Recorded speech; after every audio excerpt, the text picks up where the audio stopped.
Margaret Wyma loves doing things with her husband, John. John and I would travel with our youngest children either and our grandchildren to Mexico, or we go to Hawaii. And John and I were avid Harley riders. So we would go off on the Harley and we would just take trips and stuff like that. But everything changed for Margaret and John one August weekend. I had done garden work all day. And that evening, my son Micah and I went to dinner and went to a movie. And during the movie, I started having this excruciating pain in my lower right side of my back. When they got back home, Margaret was surprised to see her husband's Harley in the garage, since she didn't expect him home till the next day. My buddy and I had been on the road for well over a week, and I wanted to get home and see Margaret, so thought I'd surprise her and come in one night early. That weekend, they made 2 trips to the emergency room after Margaret's pain got worse. She was given a muscle relaxant and pain pills. John took me home and still sick all night. Pain was getting worse. And next day got up and John said he had to go to work. And so he went to work and he said, "Call me if you need me." But the pain didn't stop. John came home immediately. She had kind of a purplish color to her in her arms and her legs. John called a nurse who thought it was a reaction to the drugs, but Margaret kept getting worse. John took the covers and he flipped back the covers and my right leg was completely blue. He said, "We've got to get you to the hospital." Coming down the stairs, had to stop a couple of times because I was so short of breath, and all I remember him telling me is, "Please don't die on me." Don't die on me. You can't do this to me. We're gonna get there. Everything's gonna be all right. He helped her into his truck, then drove quickly to the emergency room. A nurse immediately took her vital signs and saw she was in serious trouble. They couldn't figure out what's going on, so after they got me all set up, they took me up to the heart unit because I guess my heart was starting to go, and doctor came in and said he's gonna put me to sleep for a while, and that's the last thing I remembered. Hours went by until a doctor realized that the discolored leg was deeply infected. So they immediately took me to surgery because they thought maybe by opening up my leg they could save it, and by the time they opened it up it was completely turned to liquid. The doctor told John he'd have to make an agonizing decision. He says, "We don't have a choice. We have to remove the leg if we want to save her life." I don't know.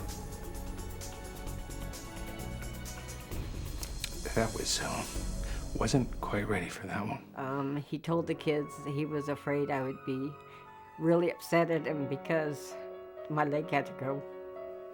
But the kids told him that I probably would rather have my leg gone instead of my life. The doctors came and told us that they took her leg and that she really may or may not make it. Margaret had lost her leg to a disease called necrotizing fasciitis. Doctors believe she had been pricked by a thorn on one of her treasured rose bushes, allowing a strep infection to enter the break in her skin.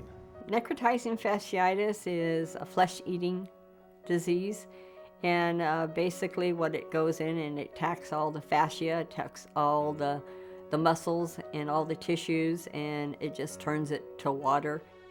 After 3 months in the hospital, Margaret returned home, determined to rebuild her life.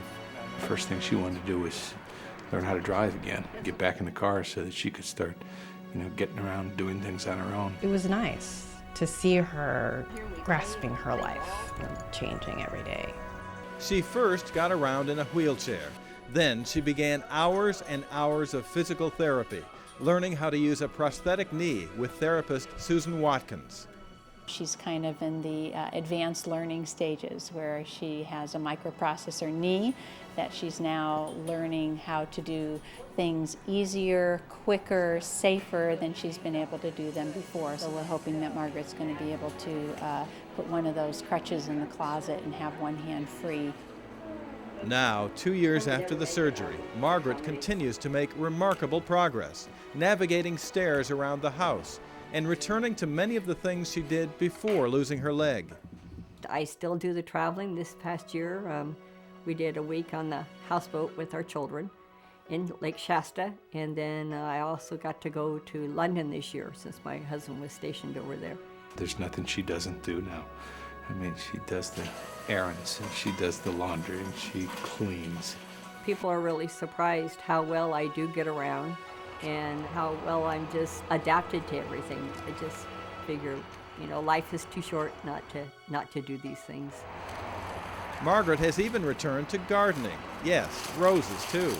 And this experience has brought her family together, strengthened her marriage. They have a love and a dedication to each other that is something I aspire to have, because they love each other so much. It's strengthened Margaret's resolve too. She's just taken on a whole new air of independence and determination, and she just doesn't let anything stop her now. It won't even stop her from getting back on John's Harley. After all, they have a future to ride into together. So I just keep a good thought and thank the Lord that I still do have my life.